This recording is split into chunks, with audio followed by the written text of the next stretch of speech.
भैया दूज की व्रत कथा सुने। भैया दूज के संबंध में पौराणिक कथा इस प्रकार से है। सूर्या की पत्नी संज्ञा से 2 संतान थी, पुत्र यमराजा और पुत्री यमुना। संज्ञा सूर्या का तेज सहन ना कर पाने के कारण अपनी छाया मूर्ति का निवारण कर उन्हों ही अपने पुत्र पुत्री को सौंप कर वहाँ से चली गई। छाया को यम और यमुना से अत्यधिक लगाव तो नहीं था, किंतु यमुना अपने भाई यमराज से बड़ा स्नेह करती थी। यमुना अपने भाई यमराज के यहाँ पराए जाती और उनके सुख दुख की बातें पूछा करती और यमुना यमराज को अपने घर पर आने के लिए भी आमंत्रित करती, किंतु व्यस्तता आध्यात्मिक दायित्व के कारण वो उसके घर ना जाने पाते थे। एक बार कार्तिक शुक्ल तिथि को यमराज अपनी बहन यमुना के घर अचानक जा पहुँचे। बहन के घर जाते समय यमराज ने नरक में निवास करने वाले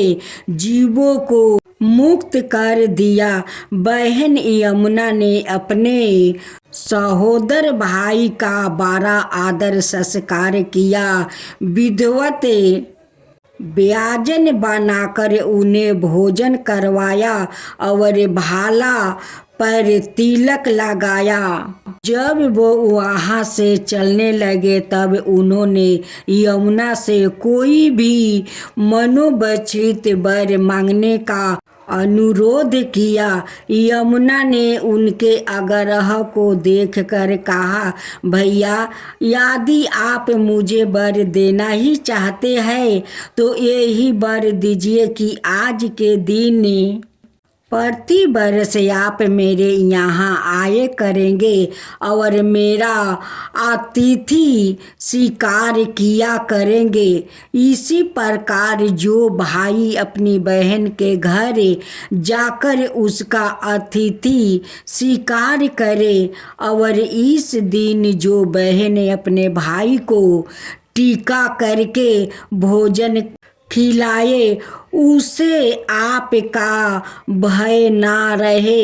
इसी के साथ उन्होंने यह भी वरदान दिया कि यदि इस दिन भाई बहन यमुना नदी में डुबकी लगाएंगे तो वो यमराज के प्रकोप से बचे रहेंगे। यमुना की प्रार्थना को यमराज ने स्वीकार कर लिया। तभी से बहन भाई का यह त्योहार मनाया जाने लगा। भैया दूज त्योहार का मुख्य उद्देश्य भाई बहन के मध्य में सद्भावना और एक दूसरे के प्रति निष्कपट प्रेम को प्रोत्साहित करना है। भैया दूज के दिन ही 5 दिनों तक चलने वाले दीपावली उत्सव का समापन भी हो जाता है। इस दिन अगर अपनी बहन ना हो तो ममेरी फुफेरी या मौसीरी बहनों को उपहार देकर ईश्वर का आशीर्वाद प्राप्त कर सकते हैं। जो पुरुष यम तृतीया को बहन के हाथ का खाना खाता है उसे धर्म धन अर्थ आयुष्य और विविध प्रकार के सुख मिलते हैं। साथ ही यम तृतीया के दिन शाम को घर में बत्ती जलाने से पहले घर के बाहर 4 बत्तियों से युक्त दीप जलाकर दीप दान करना भी फलदायी होता है। भाई दूज एवं रक्षाबंधन के बीच समनाता वो अंतर भाई दूजे और रक्षा बंधन दोनों ही भाई बहन के बीच मनाया जाने वाला पर्व है। दोनों में पूजा करने के नियम भी लगभग समान ही है। रक्षाबंधन में बहनें अपने भाई की कलाई पर रक्षा सूत्र बांधती है, जबकि भाई दूज के दिन माथे पर तिलक लगाती है।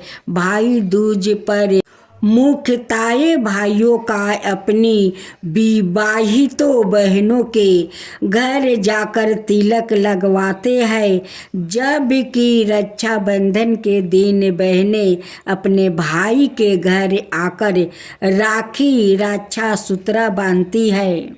आज की कथा। एक समय की बात है जब पृथ्वी लोक पर बाबरू वाहन नाम का एक राजा हुआ करता। उनका राज बड़ा ही सुख था, समृद्धि था। राजा भी बड़े दयालु थे। इस राज में एक ब्राह्मण हरिदास भी निवास करता था। हरिदास एक तपस्वी था और उसका विवाह गुणवती से हुआ था, जो कि बहुत ही सुशील, धर्मवती और पतिव्रता महिला थी। गुणवती ने जीवन भर में सभी देवी देवताओं की उपासना की और सभी प्रकार के व्रत की और दान धर्म भी किया करती थी। इसके अलावा अतिथि सेवा को भी अपना धर्म मानती थी। ऐसे ही हंसी खुशी और ईश्वर की उपासना करते हुए वो वृद्ध हो गई। जब उसकी मृत्यु हुई तो यम धर्मराज के दूत उसे अपने साथ धर्मराजपुर ले गए। यम लोक में सुंदर सिंहासन पर धर्मराज विराजमान थे और उनके ही पास में चित्रगुप्त भी बैठे थे।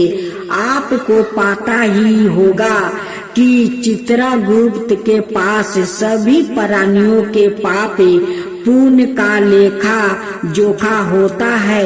चित्रगुप्त प्रभु को प्राणियों का लेख जोखे सुन रहे थे, तभी वहाँ यमदूत गुणवती को लेकर पहुँचे।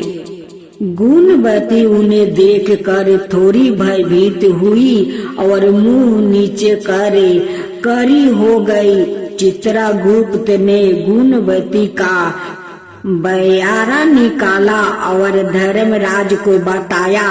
धर्मराज ने पूरा बयारा देखा और वो प्रसन्न हुए, परंतु फिर भी उनके मुख मंडल पर थोड़ी उदासी भी छाई हुई थी। यह देखकर गुणवती ने पूछा, हे प्रभु, मैंने तो सारे सत्कर्म ही किया, फिर भी आपके मुख पर यह उदासी छाई है। इसका कारण क्या है? कृपा करके मुझे बताइए प्रभु, मुझसे क्या भूल हुई है? यम धर्मराज ने उत्तर में कहा, हे देवी, तुमने सभी देवी देवताओं के व्रत किया है, उपासना की है, परंतु कभी तुमने मेरा नाम से कुछ पूजा या पाठ या कोई भी दान धर्म नहीं किया है। धर्मराज की यह बात सुनते ही गुणवती क्षमा याचना करने लगी और कहने लगी, हे प्रभु, मुझे आपकी उपासना के बारे में कुछ ज्ञात नहीं है। मैं नहीं जानती आपकी उपासना कैसे करते हैं। कृपा करके मुझे वो उपाय बताइए प्रभु, जिससे कि सभी मनुष्य आपकी कृपा के पात्र बन सके। यह सुनकर गुणवती ने धर्मराज जी से क्षमा याचना की और कहा, कि मैं आपकी उपासना नहीं जानती थी। कृपा करके वो उपाय बताइए जिससे सभी मनुष्य आपकी कृपा के पात्र बन सके। मैं आपके मुख से आपकी भक्ति का मार्ग सुनना चाहती हूँ और मेरी यह इच्छा है कि मृत्युक लोग के धरती पर वापस जाकर आपकी भक्ति करूं और सभी लोग को भी इसके बारे में बताऊं। धर्मराज जी ने उसकी विनती सुनकर बताया, जिस दिन सूर्य देव उत्तरायण में प्रवेश करते हैं यानी कि मकर संक्रांति के दिन मेरी पूजा शुरू करना चाहिए और उस दिन से लेकर पूरे 1 बरस तक मेरी पूजा करते हुए कथा सुनना चाहिए और एक दिन भी पूजा या कथा नहीं छूटनी चाहिए। साथ ही पूजा करने वाले व्यक्ति को धर्म के इन 10 नियमों का पालन करना चाहिए। धीरज रखना और संतोष रखना, अपने मन को बस में रखना और सभी को क्षमा करना। हे यमराज भगवान, जो आपका कथा कहे, जो सुने, जो हुंकार भरे, उन सब का ऊपर कृपा करना। हे यमराज, सब के ऊपर कृपा करना। यमराज की जय हो, यमराज की जय हो।